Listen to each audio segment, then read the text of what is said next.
viewers, this is the global news on Top Accolade News. First, the headlines. PH Refinery and LMA local government boss speaks on Aleto Bridge. PDP accuses Tinubu of dragging Nigeria into war over Niger. Fresh fuel price hike looms as landing cost increases. Niger Junta to prosecute President Bazoum for treason. Details coming up shortly.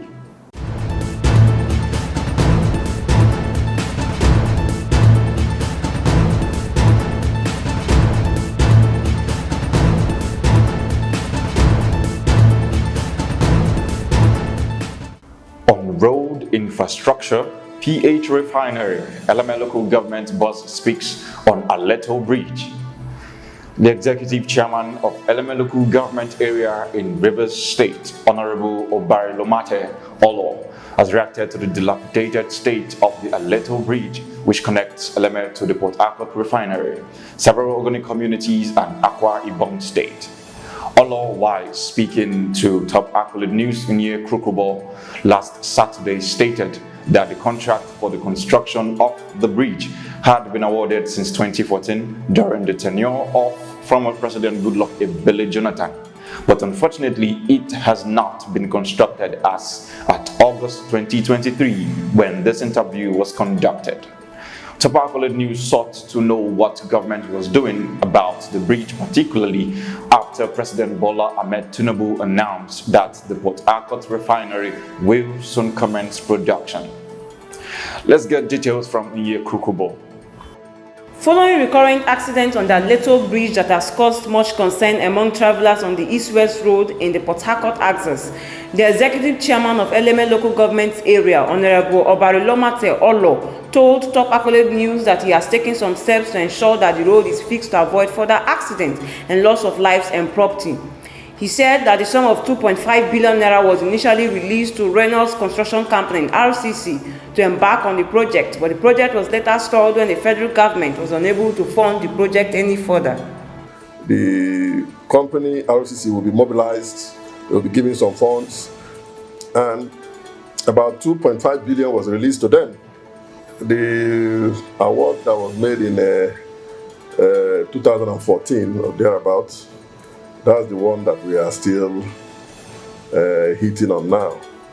The road was awarded in 2014 to ROCC by the then federal government, and they tried to mobilize the site, but the process was stalled. They were not getting any further financial support. The company pulled out again. And that's what led to the present situation now. Although while noting that the project is a massive one, said it was not in the position of the state or local government to construct the said road. He emphasized that it was a federal road.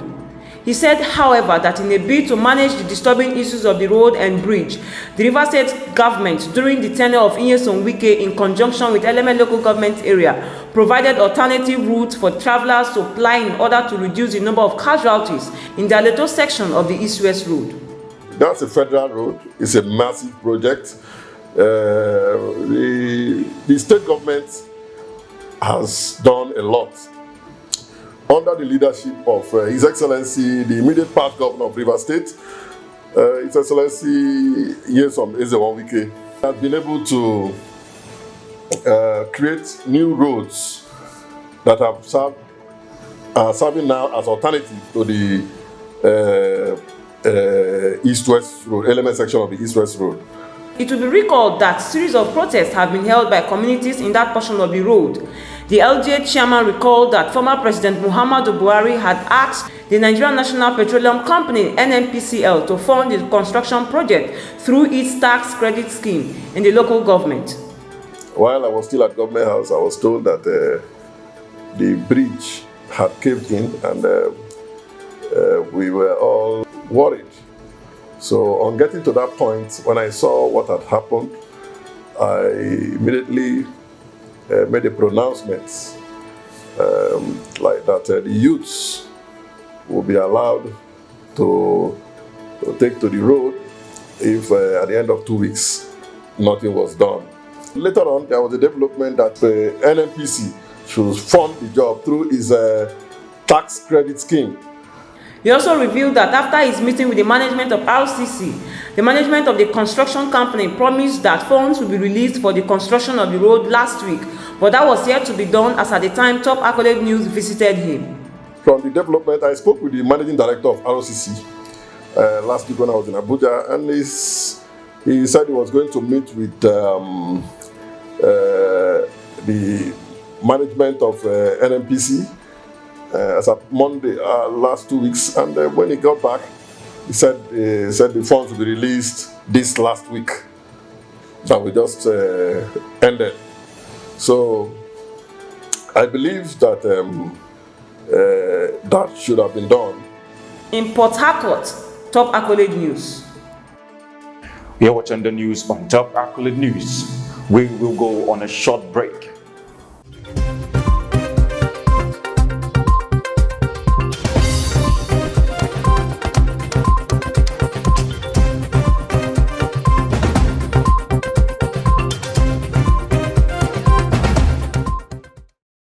You're welcome back. On politics, PDP accuses Tinubu of dragging Nigeria into war over Niger.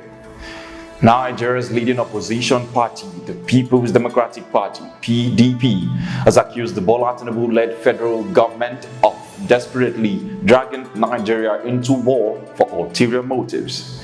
PDP spokesman Debo Ologmaga, in a statement issued on Sunday, said the projected war with Niger Republic was heightening the tension in Nigeria as the government was dragging Nigeria's military into a needless conflict with Niger Republic. He noted that the PDP does not support unconstitutional change of government in any part of the world. The situation in Niger Republic does not warrant any external peacekeeping efforts and does not constitute any threat whatsoever to Nigeria's national interest to justify committing already overstretched military to arm's way in a needless war. Moving on, Bakare tells Tinubu to kill corruption, not Nigerians. Pastor Bakare Tunde, senior pastor of the Citadel Global Community Church, formerly known as the Latter-rain Church, on Sunday, opined that he was not against the recent removal of fuel subsidy, but the corruption in the system. Bakare made his view known while presenting his State of the Nation's broadcast titled Vice, Virtue and Time, the three things that shall never stand still in Lagos. He also decried the proposed military intervention in the Niger Republic by ECOWAS. He noted that fuel subsidy removal and its harsh economic impact was taking a toll on Nigerians and urged President Bola Tinubu to kill corruption and not Nigerians, adding that Tinubu should mount a genuine fight against corruption, rise above vendetta, foster reconciliation, and give every Nigerian a reason to believe in a united country. And away from that, on security matters, IPOB's lawyer claims Simon Ekpa's swindler. Ifeanyi Ejiofor, counsel to Mazi Nnamdi Kanu, leader of the indigenous people of Biafra, IPOB, has condemned Simon Ekpa, the Finland-based self-acclaimed prime minister of the Biafra Republic government in exile, for pursuing a selfish agenda. Ejiofor also accused Ekpa of being a conman and opportunist, adding that Ekpa's agenda runs contrary to the beliefs of Nnamdi Kanu. Ejiofor explained that Nnamdi Kanu is not in support of the incessant sit-at-home orders and wanton destruction of people's livelihood in the southeast. He noted that Nnamdi Kanu could not be supporting the sit-at-home orders after giving a direct order that it should discontinue because he doesn't like the strategy, which he described as a dead strategy. You're watching the news on Top Accolade News. Do stay with us. Still to come.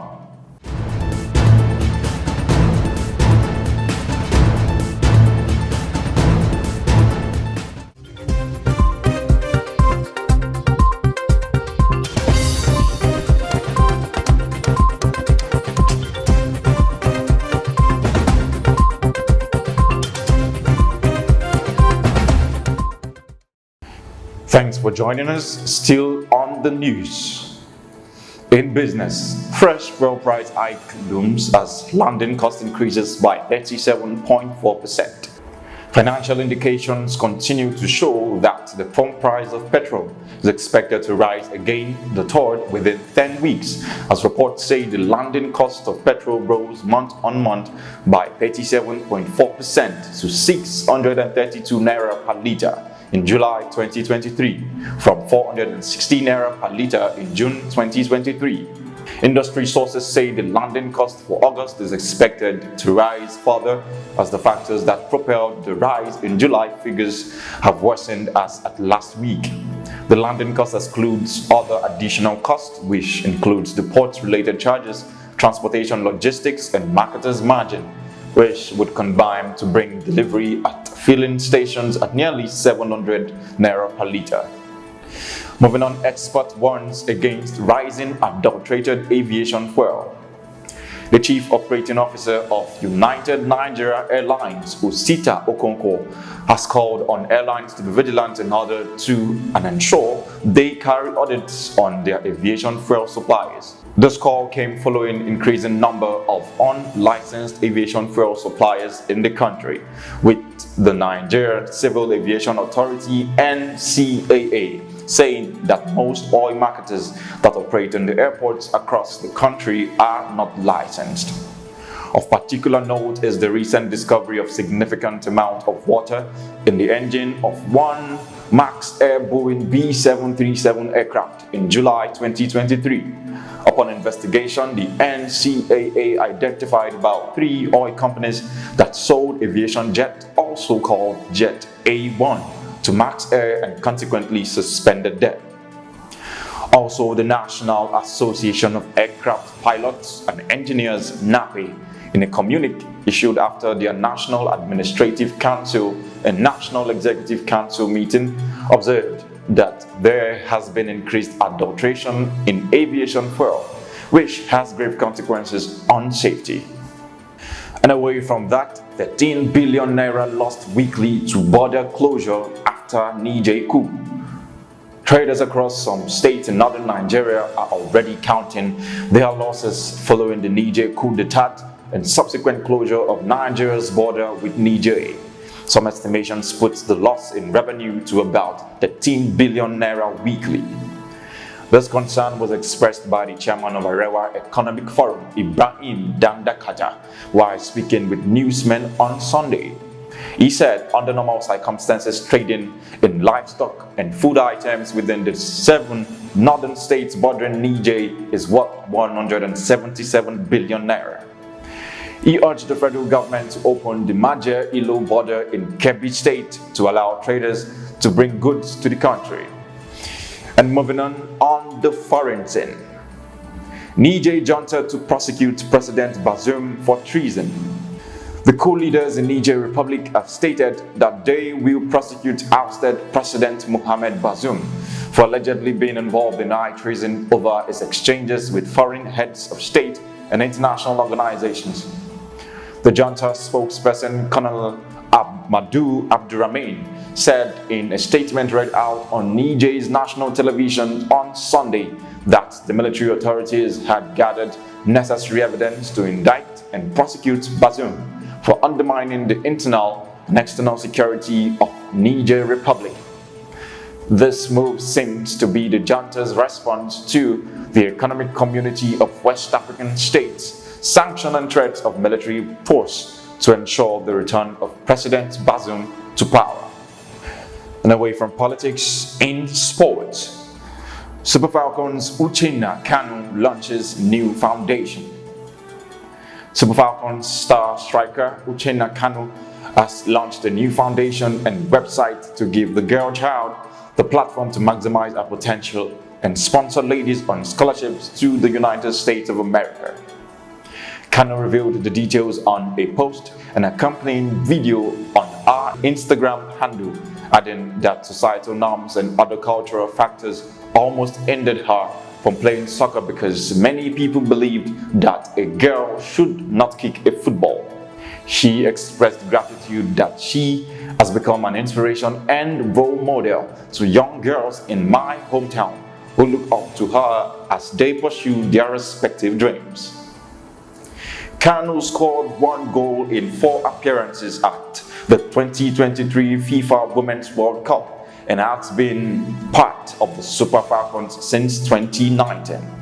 And that's the global news for now. Before we go, let's take another look at the major stories. P8 refinery, LMA local government has spoke about a little breach.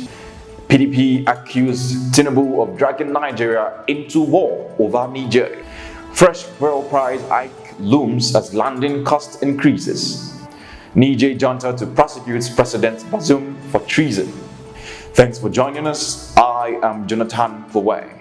Do enjoy the rest of your day.